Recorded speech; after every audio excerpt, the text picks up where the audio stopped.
এই ঘরে এত জিনিস কিছু যায় আসে না, কিন্তু আমার বাড়ির কাজের লোক যদি ছুটি নেয় তাহলে আমার জীবনটা নরক হয়ে ওঠে। খুব লেট হয়ে গেছে। আরে ভাই, একে ল্যাবে যেতে দেরি হয়ে গেল, তার উপর আবার কে এলো?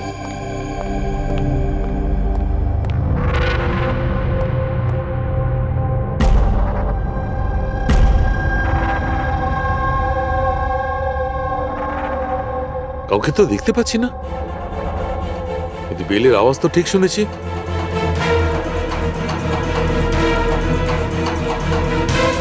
চোখে কাউকে দেখা যাচ্ছে না, কিন্তু কানে শোনা গেল কোনো গন্ডগোল আছে।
You are invited to a murder at 10 Wood Villa, Piali Hills, 400876.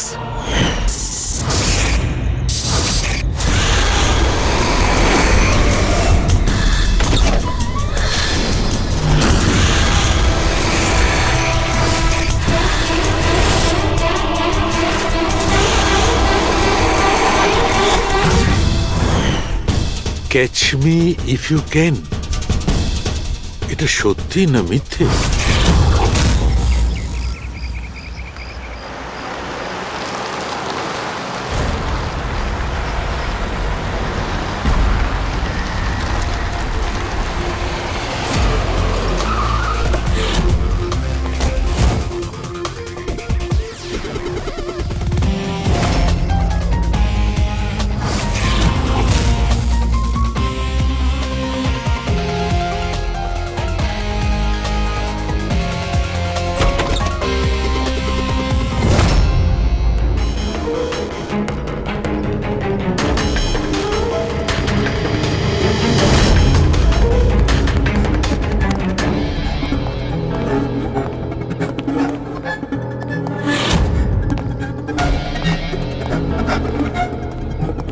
My God!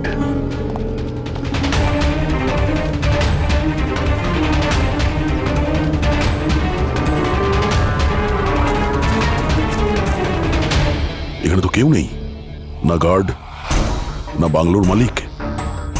Pankaj, আশেপাশে খোঁজ নিয়ে দেখো এই বাংলোর মালিককে। কোনো ইনফরমেশন পেলে আমাকে জানাও।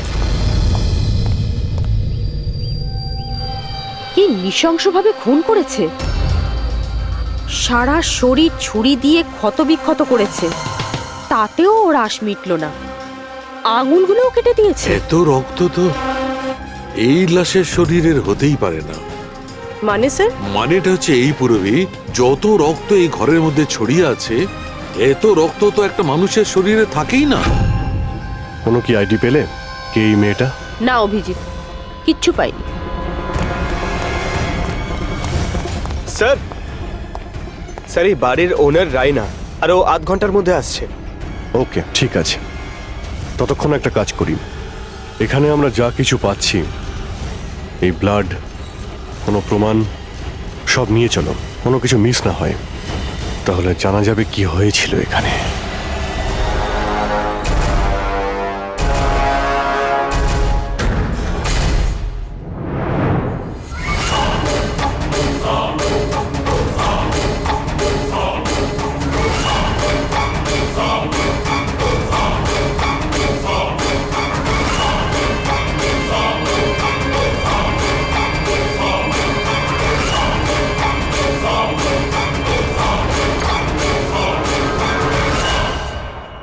এই ঘরে এত জিনিস পড়ে রয়েছে, যারা চিৎকার করে করে বলছে আমরা প্রমাণ, আমাদের তুলে নাও। এগুলো প্ল্যান্টেড নয় তো? মানে খুনি আমাদের সাথে গেম খেলছে।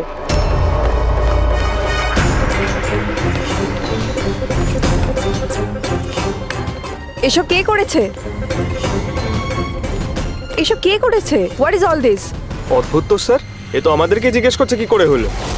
এত নোংরা করে দিয়েছে, আপনারা পরিষ্কার করতে পারেননি? সে কি স্যার, পরিষ্কার করতে তো আমাদেরই বলছে।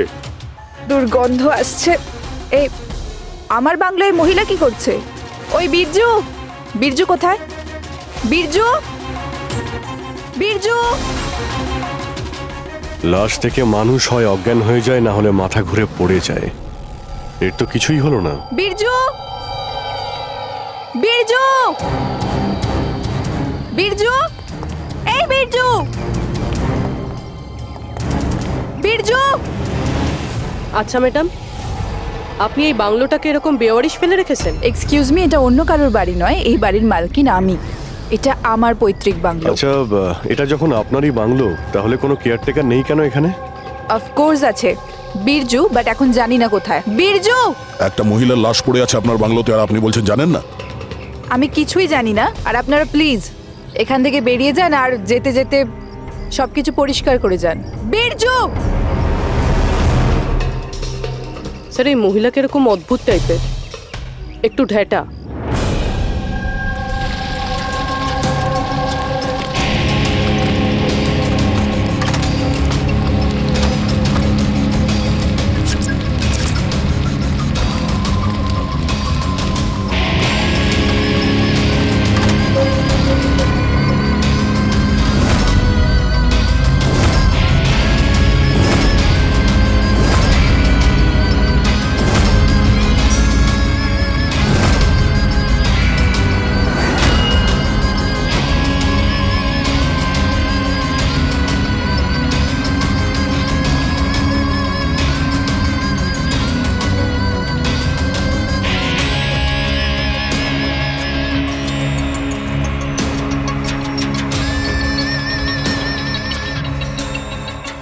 একটা কেস আর 18টা প্রমাণ, আর খুনি প্রমাণগুলো এমন ভাবে সাজিয়েছে যে কিছুই বলার নেই। কিন্তু স্যার, সমস্যা এটাই হলো যে এর মধ্যে কোনো প্রমাণই আমাদের কোনো কাজের নয়।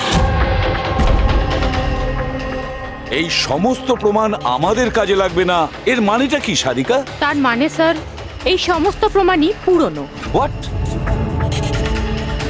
এই সমস্ত প্রমাণ পুরনো মানে কি মেয়েটাও পুরনো? ছাড়ো, কত পুরনো তুমি বলো। স্যার, 4 থেকে 10 বছরের পুরনো। এই সমস্ত প্রমাণ 4 থেকে 10 বছরের পুরনো, তার মানে এই মেয়েটাকে 10 বছর আগে খুন করা হয়েছে। আর কি পাওয়া গেছে প্রমাণ থেকে, সেগুলো বলো। এই সমস্ত প্রমাণগুলোতে 20 জন আলাদা মানুষের ডিএনএ পাওয়া গেছে। তার মানে 20 জন আলাদা আলাদা লোক এই প্রমাণগুলোকে ছুঁয়েছে, তাই তো? হ্যাঁ স্যার। তাহলে আঙ্গুলের ছাপ তো নিশ্চয়ই পাওয়া গেছে। না, পাওয়া যায়নি। কিন্তু স্যার, একটা খুব গুরুত্বপূর্ণ কথা জানা গেছে। ক্রাইম সিনে যে এত রক্ত পাওয়া গিয়েছিল, ওই রক্ত কোনো মানুষের নয়, বরং কোনো পশুর রক্ত ছিল। কি? ডক্টর সারিকা, এই মেয়েটার শরীরে যে রক্ত লেগেছিল সেটাও কি কোনো পশুরই? না না, এই মেয়েটার শরীরে আর জামা কাপড়ে যে রক্ত পাওয়া গিয়েছিল সেটা এরই আসল রক্ত। কিন্তু এটা ছাড়া ওখানে আর যা যা ছিল সমস্তটাই প্লান্ট করা হয়েছিল। মোটামুটি 20 জনের ডিএনএ আর এতগুলো প্রমাণ ক্রাইম সিনে এলো কোত্থেকে স্যার? সেটাই তো, এতগুলো প্রমাণ, কিন্তু আমাদের হাতে কিছুই নেই। বাহ, তুমি এখন চুপচাপ বসে থাকো, কিছুই তুমি বলো না, আমরা গল্প বলছি তাই না? বস, আমি জানি এই সমস্ত প্রমাণগুলো কোথা থেকে এসেছে। গত কয়েক বছর ধরে সিআইডি যতগুলো কেস সলভ করেছে তার মধ্যে থেকে কিছু ইম্পর্টেন্ট কেসের ইম্পর্টেন্ট এভিডেন্স হচ্ছে এই সবগুলো। কি?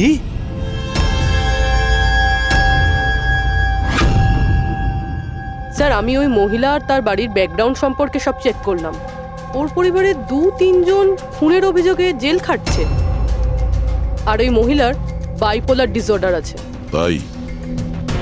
তাইও এই ধরনের ব্যবহার করছিল। আর ওই যে কেয়ারটেকার ছিল বীরজু, ওর কি খবর? স্যার ওনার ফোনের লাস্ট লোকেশন ওই বাংলোর বাইরেটাই দেখাচ্ছে, তারপর থেকে অফ রয়েছে, খোঁজার চেষ্টা চলছে। অদ্ভুত ব্যাপার, ওই বাংলোতে এত কিছু ঘটে গেল আর ওই বাংলোর মালকিন কিছু জানেই না। কেয়ারটেকার উধাও।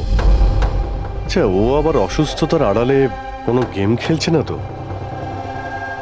হতে পারে, নজর রাখতে হবে ওর উপরে। পঙ্কজ, যে মেয়েটা লাশ পাওয়া গেছে তার ব্যাপারে জানতে পারলে কিছু? স্যার সব পুলিশ স্টেশন, নিউজ পেপার আর নিউজ চ্যানেলে পাঠিয়ে দিয়েছি, কিছুক্ষণের মধ্যে জানতে পেরে যাবো স্যার। চালুকে আমাদের পুরনো কেসের প্রমাণগুলো ওখানে কি করে গেল? চুপ করে বসে থাকলে হবে না, আমার উত্তর চাই। তুমি ফরেনসিক সার্জন, তুমি এই ফরেনসিক ডিপার্টমেন্টের ইনচার্জ, নিজের দায়িত্ব এড়িয়ে যেতে পারো না। বস, ছাড়ো তো। আমি আমার দায়িত্বটা খুব ভালো করে কি জানি। করেছো দেখতেই পাচ্ছি। তাহলে এটা বলো, আমাদের পুরনো এভিডেন্স আমাদের রেকর্ড থেকে উধাও হলো কি করে? বস বস একটা কাজ করছি, রেকর্ড রুমে গিয়ে ওখানে জিজ্ঞাসাবাদ করি, জানতে পারা যাবে বস ওখানে কি গন্ডগোল হয়েছে। প্লিজ। এতগুলো প্রমাণ কিভাবে উধাও হলো আপনারা জানতেন না? প্রমাণগুলো কত ইম্পর্টেন্ট। তাহলে আপনারা থাকা সত্ত্বেও এই চুরি হলো কি করে? কিভাবে প্রমাণগুলো উধাও হলো? স্যার আমার উপস্থিতিতে চুরি হয়নি স্যার। তাহলে চুরি কবে হয়েছে?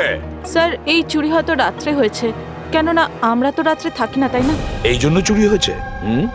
আর আপনি, আপনার কি বক্তব্য শুনি? স্যার আমি ডাক্তারবাবুকে কতবার বলেছি যে লকগুলো ঠিক করিয়ে নিতে, দরজা জানলা ঠিক করে নিতে, সিসিটিভি ক্যামেরা লাগিয়ে নিতে, কিন্তু ডাক্তারবাবু আমাদের কথা শোনেনি না। তাছাড়া আর কি? আর কি? স্যার ও জানি না কাদের নিয়ে মাঝে মাঝে চলে আসেন আর বলেন যে পুরনো এভিডেন্স দেখার আছে। জানি না কাদের নিয়ে মাঝে মাঝে চলে আসেন আর বলেন যে পুরনো এভিডেন্স দেখার আছে। ও কাকে এনেছিল? গত 3 মাস আগে কাউকে নিয়ে এসেছিলেন আর বলেছিলেন ক্রাইম জার্নালিস্ট ইনি পুরনো এভিডেন্স দেখতে চান। বস বস ও একজন জার্নালিস্ট ছিল, ফরেনসিকের উপর একটা আর্টিকেল লিখতে চাইছিল, আমাকে রিকোয়েস্ট করলো আর আমি পারমিশন দিয়ে দিলাম। দেখো সালুকে, তুমি খুব ভালো করেই জানো যে এখানে বাইরের লোকের ঢোকার অনুমতি নেই, আর তুমি জার্নালিস্টকে এনেছিলে। স্যার আগের মাসেও স্যার কলেজের স্টুডেন্টকে এনেছিলেন, ওকেও পুরনো তথ্য দেখাচ্ছিলেন। হতে পারে যে তাদের মধ্যেই কেউ চুরি করেছে। না বস, এটা হতে পারে না, ওরা তো ফরেনসিক স্টুডেন্ট ছিল। ওরা আমার কাছে এসে পারমিশন চাইছিল, স্যার আমরা স্টাডি করতে চাই, কিছু প্র্যাকটিক্যাল করতে চাই, আমরা কিছু শিখতে চাই, প্লিজ আমাদের পারমিশন দিন। তাই ওদের পারমিশন দিয়ে দিই বস। বস আমার যথেষ্ট রেসপন্সিবিলিটি আছে, আফটার অল এটা তো আমার অধিকারও বটে। দেখো সালুকে, সিআইডি কে কলঙ্কিত করার তোমার কোনো অধিকার নেই, বুঝেছো? আর তাছাড়া ফরেনসিক শেখানোর জন্য এখানে কোনো কলেজ খোলা হয়নি। তুমি এখানে স্টুডেন্টদের আনলে কি করে? কার পারমিশন নিয়েছিলে? দেখো সালুকে, একটা কথা মনে রেখো, এই রেকর্ড রুমে চাইলেই কাউকে আনা যায় না। না আমি আনতে পারি, না তুমি আনতে পারো, না এ আনতে পারে, সে কোনো পরিবারের হোক বা কোনো বন্ধু হোক। আরে ভাই। হ্যাঁ অভিজিৎ। হ্যাঁ স্যার, যে মেয়েটা খুন হয়েছে তার নাম হলো টিনা, আর উনি ওই মেয়েটার বাবা।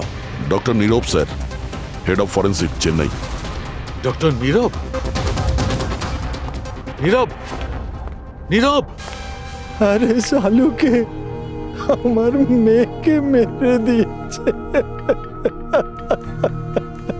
কন্ট্রোল স্যার, সব জানা যাবে। স্যার ওনাকে আপনি চেনেন? হ্যাঁ অভিজিৎ, একটা সময় ছিল যখন আমি আর নীরব একসঙ্গে কাজ করতাম। নীরব, 1 মিনিট বস। কি কি এই দেখো ভাই, আমার সন্দেহটা একদম ঠিক ছিল, এতে টক্সিড আছে। আচ্ছা ডক্টর, শেষ কবে নাগাদ আপনার আপনার মেয়ে টিনার সঙ্গে কথা হয়েছিল? কবে দেখা হয়েছিল? আসলে ও কলেজের হস্টেলে থাকতো, 2 দিন আগেই হারিয়ে। নীরব, নীরব শান্ত হও নীরব। যেই হোক ঠিক খুঁজে বার করব। আমি খুঁজে বার করব নীরব, আমি খুঁজে বার করব কে করেছে। না শালুকে, তুমি খোঁজ নেবে না। আমি খুঁজবো না মানে? মানে তুমি এই কেসে কোনো কাজ করবে না।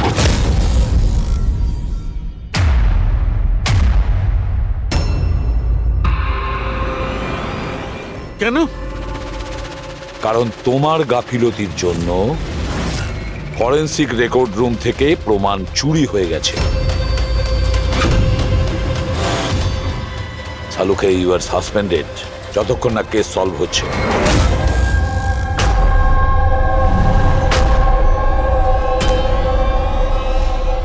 বস, তোমার কি মনে হয় এই সব কিছু আমার জন্য হয়েছে? তুমি আমাকে দোষারোপ করছো। দোষারোপ করছি না শালুকে, এটাই বাস্তব, আর সেটা তুমি খুব ভালো করে জানো।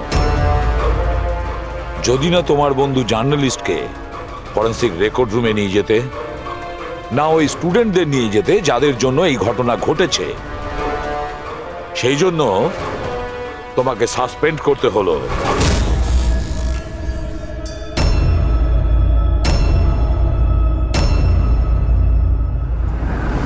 কিন্তু ভাই, নীরবের আমাকে প্রয়োজন আছে, এই কেসটাতে আমার প্রয়োজন আছে, প্লিজ। না শালুকে। স্যার, স্যার আপনি আমাকে ডেকেছিলেন? ডক্টর সারিকা, এখন থেকে তুমি ওনার মেয়ে টিনার কেস ফাইল হ্যান্ডেল করবে। আমি? হ্যাঁ। কিন্তু স্যার, দয়া, অভিজিৎ, শালুকের বন্ধু জার্নালিস্ট আর ওই স্টুডেন্টগুলো যারা ফরেনসিক রেকর্ড রুমে এসেছিল, সবার খুব ভালো করে এনকোয়ারি করো, খুব ভালো করে। স্যার, ডক্টর সালুকে, ডক্টর সালুকে,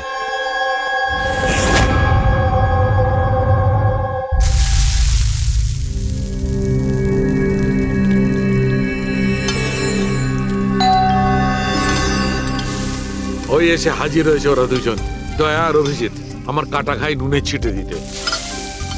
আমি জানি ওরা কি বলবে, স্যার কিচ্ছু হবে না, আপনার উপর আমাদের পুরো বিশ্বাস আছে, সব ঠিক হয়ে যাবে, ছাই ঠিক হয়ে যাবে। প্রথমে অপমান করে বাইরে বার করে দেবে, তারপর এদের দুজনকে পাঠাবে মলম লাগাতে। যাও যাও, ওকে একটু সান্ত্বনা দিয়ে এসো। ধ্যাৎ।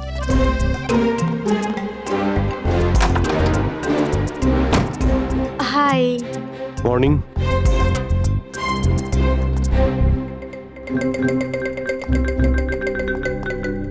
আরে কেন টেনশন নিচ্ছেন স্যার, সব ঠিক হয়ে যাবে। আমাদের আপনার ওপর পুরো বিশ্বাস আছে ডক্টর।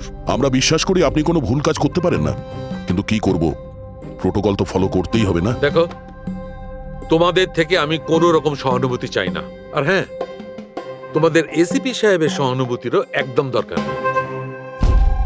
আমি বাচ্চা নই, কাঁদছি না। আমি জানি প্রদ্যুমন নিজের ডিউটি সম্পর্কে খুব সচেতন হওয়া উচিত। গুড। স্যার, আমার খুব খারাপ লাগছে, আই এম ভেরি সরি। আপনার সামনে এসিপি স্যার না আমাকে। সারিকা, লজ্জা পাবার কোনো দরকার নেই। তুমি নিজের কাজটা মন দিয়ে করো, প্রত্যেকটা জিনিস মন দিয়ে দেখবে, কোনো না কোনো সূত্র নিশ্চয়ই পাবে। আমরা যা কিছু স্পর্শ করি আমাদের ছাপ রেখে যাই। রিমেম্বার, এভরি কন্ট্যাক্ট লিভস এ ট্রেস বিহাইন্ড। ব্যাস, এই ফর্মুলাটা ফলো করবে। আর হ্যাঁ, যতদিন এই কেসটা সলভ না হয়, প্লিজ এখানে আসবে না। স্যার, আরে আমি জানি আমি নিরপরাধ, আর আমি সেটা প্রমাণ করেই ছাড়ব। ততদিন পর্যন্ত প্লিজ লিভ মি অ্যালোন। তোমরা কেসটা মন দিয়ে করো।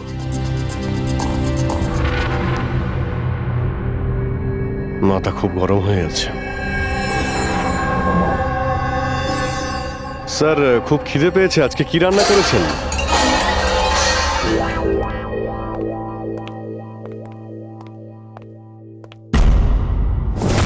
স্যার, হুম, এই জার্নালিস্ট শুনেছি খুবই অভদ্র একটা মানুষ। 3 মাস আগে নাকি ডক্টর নীরবের সঙ্গে ওনার ঝামেলাও হয়েছিল। দেখছি কতটা টেরা লোকে। স্যার, আপনাদের ভেতরে ডাকছে। Thank you.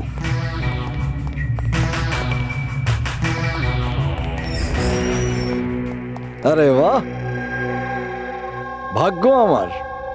আজ তো সিআইডি টিমের সিনিয়র অফিসার দয়ার সঙ্গে আমার দেখা হয়েই গেল। আরে বসুন বসুন। আমরা এখানে বসতে আসিনি। আরে এত রাগের কি আছে মশাই? আচ্ছা ছাড়ুন চাকে।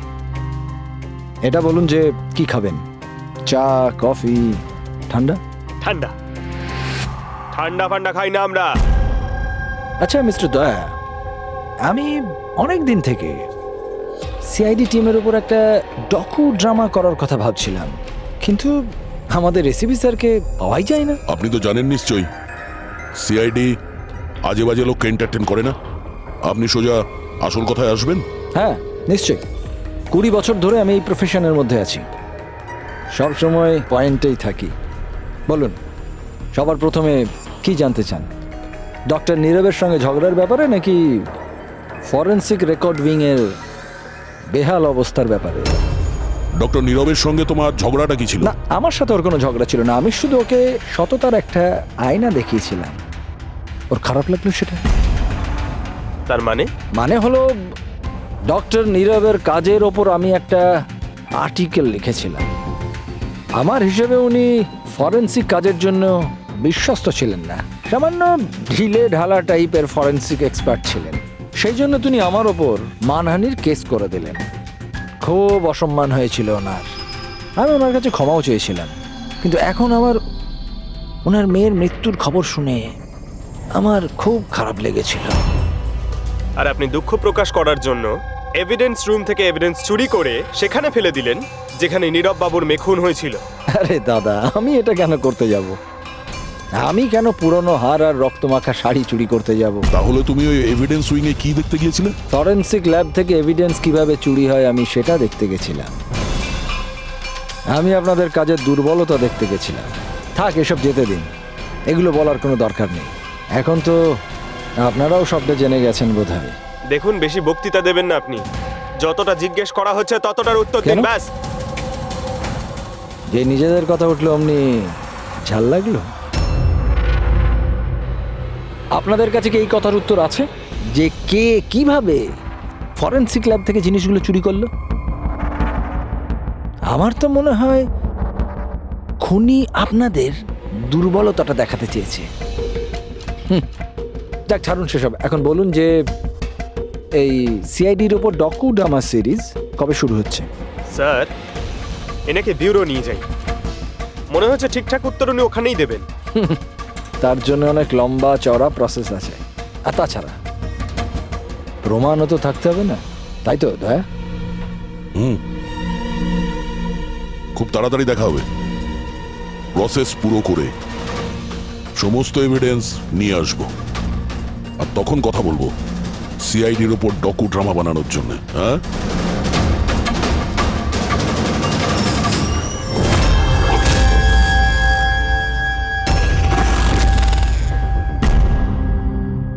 ডক্টর নারায়ণী, ইয়েস, হ্যাঁ বলুন। আমরা সিআইডি থেকে একটা কেসের ব্যাপারে আপনার সাথে কথা বলতে চাই। নিশ্চয়ই বলুন। যে স্টুডেন্টগুলো গত মাসে ফরেন্সিক রেকর্ড রুম দেখতে গিয়েছিল তারা প্রত্যেকেই চুরি আর খুনের দায়ে সাসপেক্ট। হোয়াট? অফিসার, আপনার নিশ্চয়ই কোথাও ভুল হচ্ছে। আমাদের স্টুডেন্ট কখনো এরকম করতে পারে না। আমরাও সেটা আশা করি যে ওরা কিছু করেনি, কিন্তু খুন তো হয়েছে আর ওরা প্রত্যেকেই অভিযুক্ত। দেখুন, আমাদের বাচ্চারা শুধুমাত্র এডুকেশন ট্যুরের জন্য গেছিল, আর আপনারা ওদের সন্দেহ করছেন?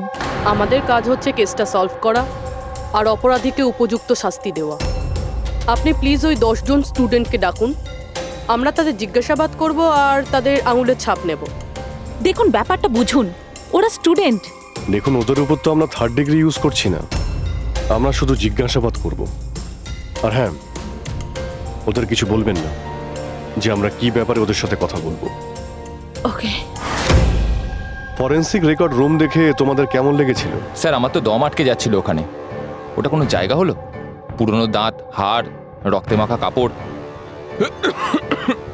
আমার তো এই জায়গাটা একদম ভালো লাগেনি, খুব অদ্ভুত অনুভূতি হচ্ছিল।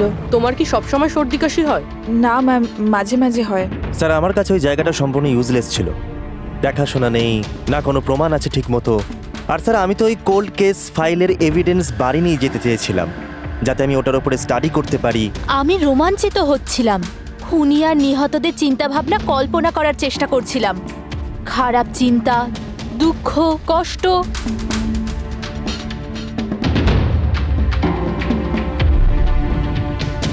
স্যার এখানে তো 9 জন রয়েছে, একজন নেই। হ্যাঁ, আজকে একজন স্টুডেন্ট অ্যাবসেন্ট আছে, ওর শরীর ঠিক নেই। সে কে? কি নাম তার? সারিকা। সারিকা? ওর ব্যাপারে পুরো ডিটেলসটা চাই। হ্যাঁ সারিকা, কিছু কি পাওয়া গেল? দেখো আমাদের হাতে কিন্তু সময় নেই। স্যার আমি বারবার চেষ্টা করছি যদি কোনো প্রমাণ হাতে পেয়ে যাই, যাতে সালু খেসার যে নির্দোষ এটা প্রমাণিত হয়। যাই হোক না কেন, কিছু না কিছু তো ঘটেছে। যারা সালুখেকে ফাঁসানোর চেষ্টা করেছে, কে হতে পারে আর কেনই বা সে করছে? স্যার আপনি এটা জানেন, তবুও সালু খেসারকে বের করে দিলেন। সারিকা, আমি সেটাই করেছি যেটা আইনত। না হলে সালুখেকে আমি... কি স্যারকে আপনি কি? খুনি খুব বড় ভুল করেছে। কি ভুল স্যার? যখন তোমরা ওখানে গিয়েছিলে, ওই বাড়ির ভেতর ঘুরছিলে, ভেতর থেকে বাইরে, বাইরে থেকে ভেতরে, সব জায়গায় যখন প্রমাণ খুঁজে বার করছিলে, তখন ফেডরিক, তখন তুমি চিহ্ন ছেড়ে যাচ্ছিলে। তোমার হাতের চিহ্ন, পায়ের চিহ্ন, আরো অনেক ছোট ছোট জিনিস, যেগুলো তোমাদের অগোচরেই ঘটছিল। আর খুনি ঠিক একইভাবে ওখানে তার চিহ্ন ছেড়ে গেছে, এমন চিহ্ন যেগুলো আমরা ট্রেস করতে পারি। ট্রেসেবল চিহ্ন? সারিকা, আমরা যা কিছু স্পর্শ করি আমাদের ছাপ রেখে যাই। রিমেম্বার, এভরি কন্ট্যাক্ট লিভস এ ট্রেস বিহাইন্ড। স্যার আমাকে হিন্ট দিয়েছিলেন, কিন্তু আমি বুঝতে পারিনি কেন।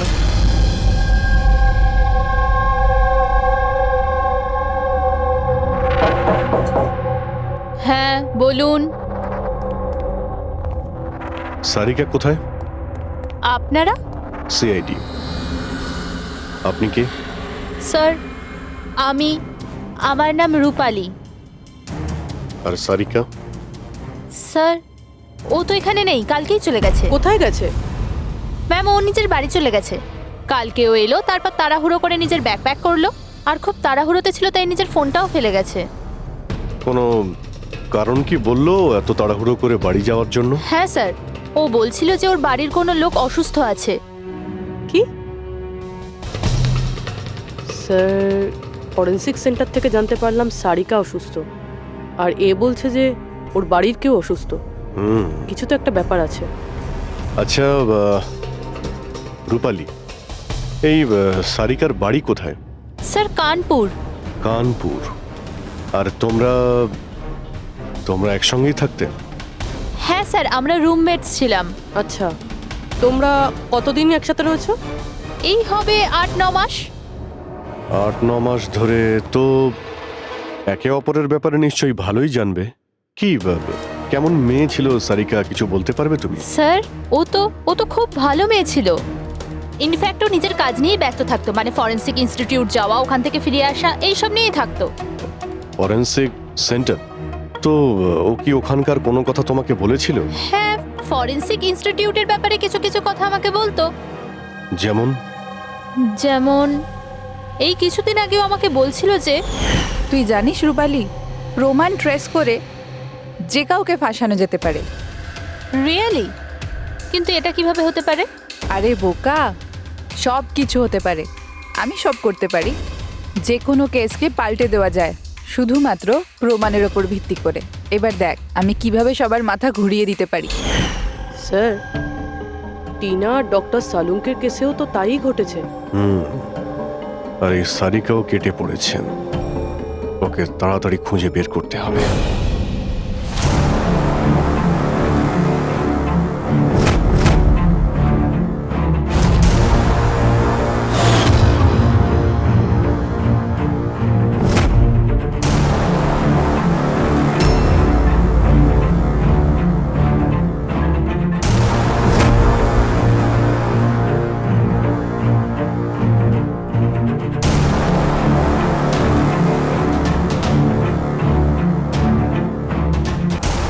হ্যাঁ সারিকা, স্যার খুনি যেই হোক না কেন, যে এতগুলো প্রমাণ চুরি করেছে আর ক্রাইম সিনে প্লান্ট করেছে, এটা করার সময় ও নিশ্চয়ই জিনিসগুলোকে ছুঁয়েছে। কিন্তু ডক্টর সারিকা, আপনিই তো বলেছিলেন যে কোনো আঙুলের ছাপই পাওয়া যায়নি, তাহলে এই জিনিসগুলো ধরলো কি করে? আঙুলের তো কোনো ছাপ পাওয়া যায়নি, কিন্তু আমি এটা বলার চেষ্টা করছি যে এত প্রমাণও চুরি করেছিল আর ক্রাইম সিনে প্লান্ট করেছিল, এখন এত পরিশ্রম করার পর ওর একটু তো ঘাম হয়েই ছিল। মানে sweat analysis. Exactly, sweat analysis করেছি। আর ওই প্রসিডিওরে আমি একটা ডিএনএ পেয়েছি। এই দেখুন, এই ডিএনএ থেকে আমি এটাই জানতে পেরেছি যে এই লোকটার একটা বিশেষ ধরনের রোগ আছে, সিস্টিক ফাইব্রোসিস। এটা কি ধরনের অসুখ? এটা একটা জেনেটিক রোগ পুরবি। এই রোগটার থেকে মানুষের বডি অর্গানস যেমন কিডনি, লাংস, প্যানক্রিয়াস, ইন্টেস্টাইন সব ড্যামেজ হতে থাকে।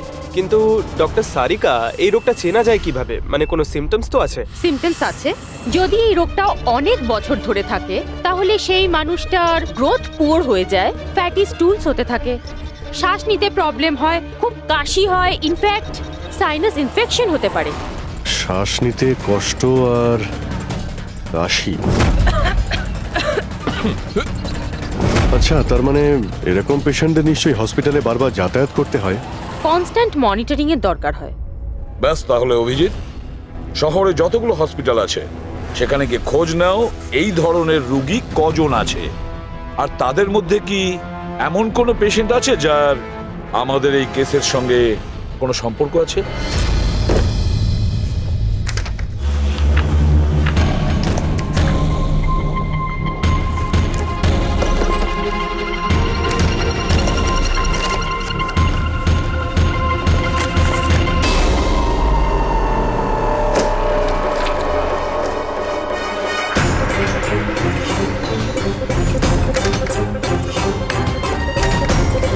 এই কেসটা আমরা একসঙ্গে কাজ করেছিলাম। Yes. ডক্টর নীরবের মেয়েকে খুন করা হয়েছে, আমাকে সাসপেন্ড করা হয়েছে, তো বাকি রইল ললিত। যদি এই সবকিছু কেসটার জন্য হয় তাহলে ললিতের সঙ্গেও নিশ্চয়ই কিছু ঘটেছে, নাহলে হয়তো ঘটবে। ললিতকে খুঁজতে হবে, কিন্তু এত বছর ধরে ললিতের সঙ্গে কোনো যোগাযোগ নেই, কি করে খুঁজবো? ট্রাই করে দেখি।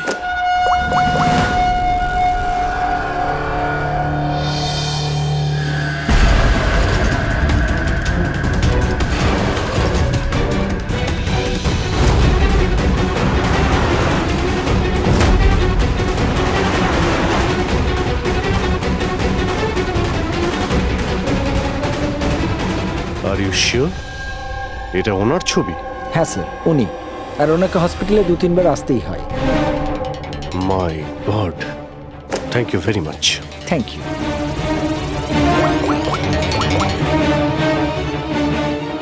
দয়া, খুনের ব্যাপারে জানতে পেরেছি। কি ডক্টর ললিত মারা গেছেন 5 বছর আগে? হ্যাঁ স্যার, আপনারা মেয়ের সাথে দেখা করতে পারেন। কোথায় ওর মেয়ে? আমি কথা বলতে পারি? সে তো মুম্বাইতে আছে স্যার, সারিকা নাম ওর। সারিকা? হ্যাঁ sir. Okay, thank you. Sarika মুম্বাইতে।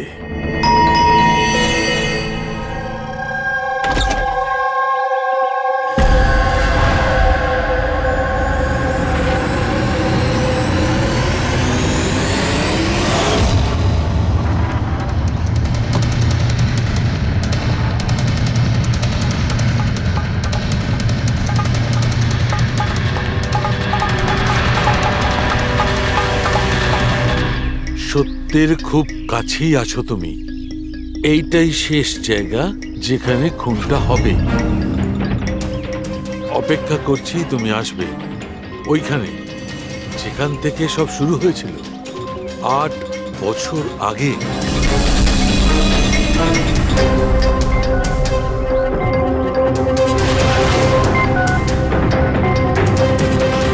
আট বছর আগে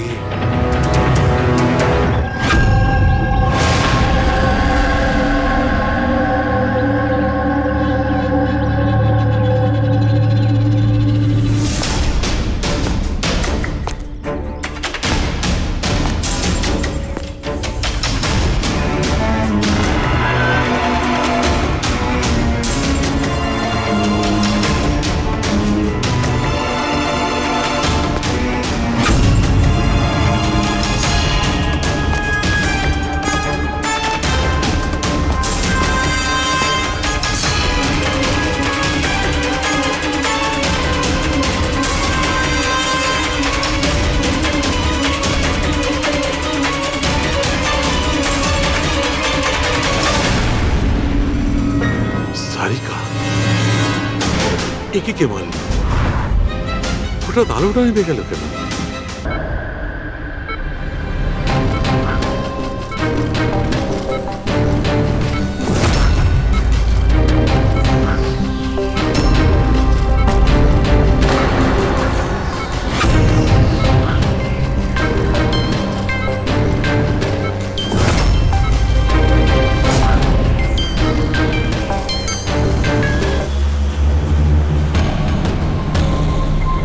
স্যার সালুনকা স্যারের ফোন তো বাজছে, কিন্তু উনি ফোনটা ধরছেন না। উনি আবার বিপদে পড়েননি তো? ডক্টর সালুকের ফোনের লোকেশন এক্ষুনি ট্র্যাক করো, দেখো কোথায় আছে। আর এই খুনিরও।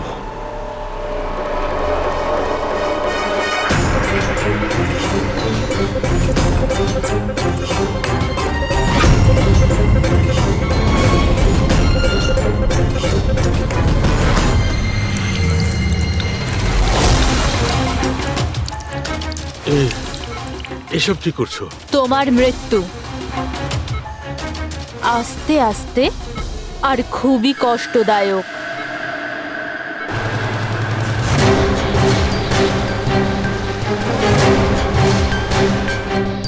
তোমার শরীরের এক এক ফোঁটা রক্ত যখন তোমার শরীর থেকে আস্তে আস্তে বেরোবে না, তখন খুব মজা আসবে তোমার, তাই না? কিন্তু তুমি এসব কেন করছো? নিজের বাবার মৃত্যুর প্রতিশোধ নিচ্ছি। আরে খুনি হচ্ছ তোমরা তিনজন। তোমার বাবা রঘু? হ্যাঁ, রঘু, যাকে তুমি ডক্টর ললিত আর ডক্টর নীরব মিলে মেরে ফেলেছো। আর তোমাদের জন্য আজ আমার বাবা আমার সাথে নেই। মেরে ফেলেছি? আমরা? কিভাবে? প্রমাণ জোগাড় করে মেরে ফেলেছো। তোমরা প্রমাণ জোগাড় করে আমার বাবাকে ফাঁসির শাস্তি দেয়া করিয়েছো। দেখো দেখো, প্রমাণ জোগাড় করা, শাস্তি দেওয়া, এটা ফরেন্সিকের কাজ। কাজ এটা? নিশ্চয়ই নিশ্চয়ই এটা তোমাদের কাজ, কিন্তু তোমরা আমার ব্যাপারে তো ভাবোনি না। ওই মেয়েটার ব্যাপারে যার থেকে যার বাবাকে ছিনিয়ে নিয়েছো। আমার বাবার মৃত্যুর পরে আমি ডিপ্রেসড হয়ে গিয়েছিলাম।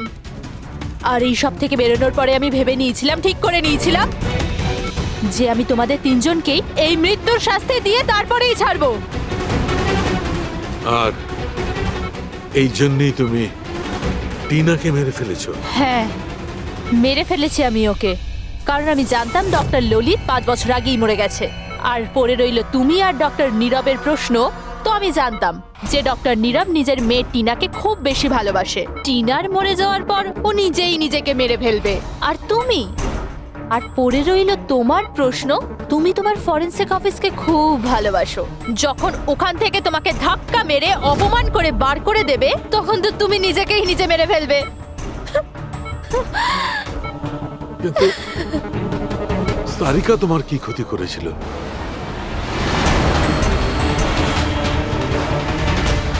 সারিকা? ওকে তো মরতেই হতো। ও ললিতের মেয়ে ছিল যে। আর ফরেন্সিকে কাজ করতো। আর আমার কাজে তো ও আসতোই, ওর সাহায্যে আমি ফরেন্সিক অফিসার সব প্রমাণ জোগাড় করেছিলাম। তোমার ফরেন্সিক অফিস তোমার বিরুদ্ধে? এই দেখো ডক্টর সালুকে, হয়ে গেল আমার বদলা পূরণ। আর যতক্ষণে সিআইডি এখানে আসবে ততক্ষণে তুমি ওপরে। Good bye doctor সালুকে।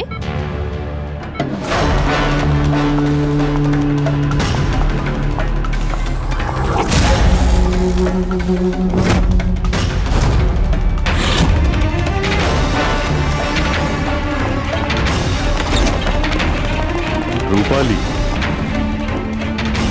খেলা শেষ তোমার।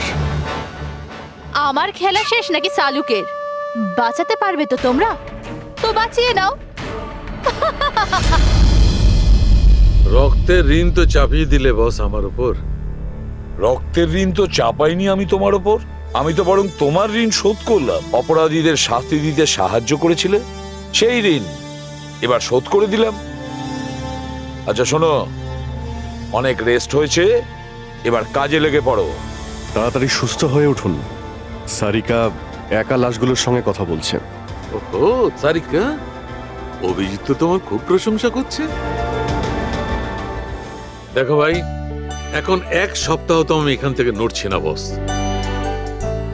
এক কাজ করো না, ততদিন সারিকাকে দিয়ে কাজটা করিয়ে নাও। ঠিক আছে, তাহলে বিশ্রাম নিন। Silence please. সালুকে, সাইলেন্ট, চুপ। এই আমি যদি ছুটি নিই তাহলে আবার কিচ্ছু যায় আসে না, কিন্তু আমার বাড়ির কাজের লোক যদি ছুটি নেয় তাহলে আমার জীবনটা নরক হয়ে ওঠে। খুব লেট হয়ে গেছে। আরে ভাই, একে ল্যাবে যেতে দেরি হয়ে গেল, তার উপর আবার কে এলো?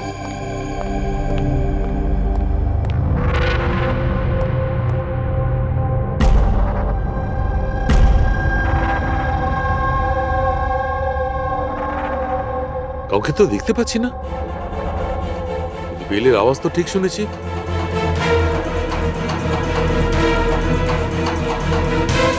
চোখে কাউকে দেখা যাচ্ছে না, কিন্তু কানে শোনা গেল কোনো গন্ডগোল আছে।